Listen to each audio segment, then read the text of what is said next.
So the bike's almost done. I just need to put in the display and the cable. And that's why it wasn't working last time, because apparently a motor controller is something that needs to be turned on. So that's kind of annoying, right? And only the power button on the display can turn it on. And the tech guy I talked to said that technically it would be possible to turn it on by bridging 2 pins on the 8-pin connector, but that would be really sketchy, involve some sketchy soldering, and I just don't want to do that. And like normally I would 100% do that, but this project, I actually want it to work, right? Not be bad and shit and not work and be ugly. So I'm gonna do what I know is gonna work. Alright, let's try and turn it on. Holy shit, it actually turned on, oh my god. Let's see if the throttle actually works now. Of course not. Because why? Because why should things that I build work, of course? Why? Alright, so I found out that one thing does work, and it's this 6 km/h minimum speed. So if I hold down the down arrow, it does spin. I said it does spin. There we go. And this is just gonna keep going. Okay, progress. Alright, so I just got off a call with a tech guy, and he told me, so he confirmed that the controller is made for a throttle. So what he recommended me to do is just resolder the wires of the throttle, just different pins, and just see what happens. So I'm gonna do that. Alright, so we took the electrical tape off.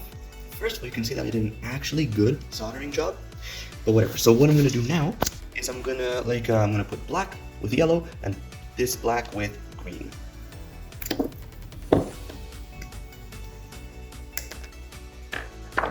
There we go. I just swapped the signal cables with the ground cables. And when I turn it on, and I press the throttle, it actually works. This took so long, and it worked. It actually works the way you're supposed to. But it is still definitely not ready to ride yet. So what I'm gonna do now is I'm gonna clean everything up. Alright, got the display on.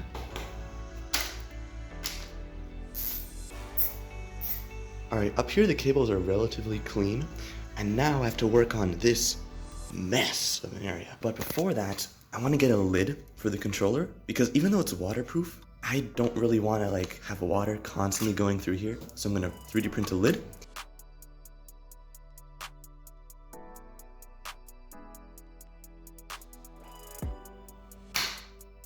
Alright, I was kind of dumb and forgot that cables needed to go through the lid. So I'm going to need to drill a hole in this middle area of the lid to let the cables through.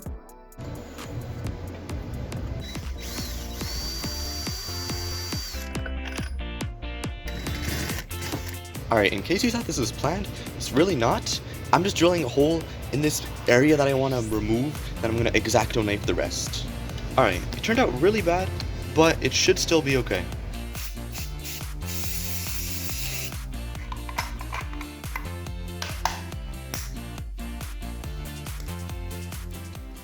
Alright, I have a lot of extra cable, so I'm gonna have to find a place to just stuff it.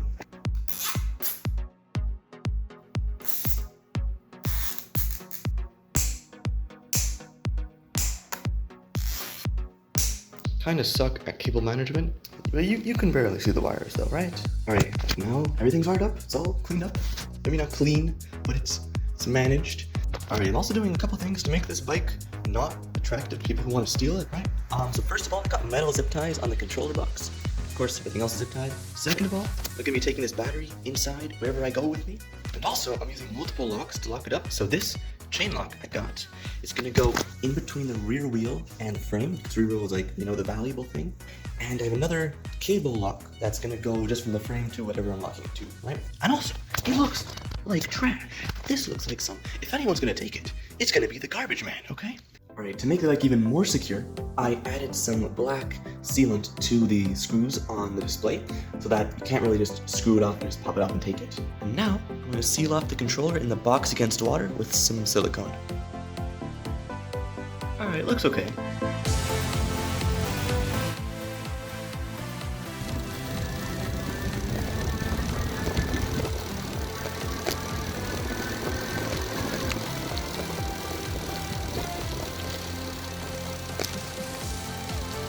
So it feels really nice to ride. It's like whenever you want, you can just have this like ghost guy just come push you along at 350 watts, and I just never have to pedal again.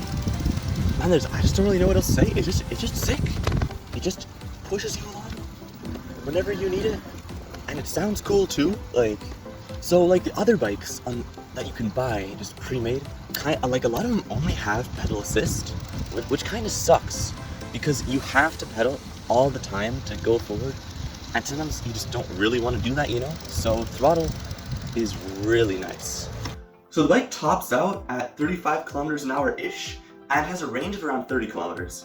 And that's enough for me, honestly. 35 kilometers an hour is fast as hell on a bike, you know? The total cost was just above $1,000, and a comparable conversion kit, I mean still with the bike of course, right, is around $200 more. So I'm definitely saving some money, right? But I had so many problems with this build, you know, getting the parts from different places, you know, that if I had to do it again, I would honestly just buy the kit, you know, make it so much easier, but still end up with something good, right? And yeah, subscribe.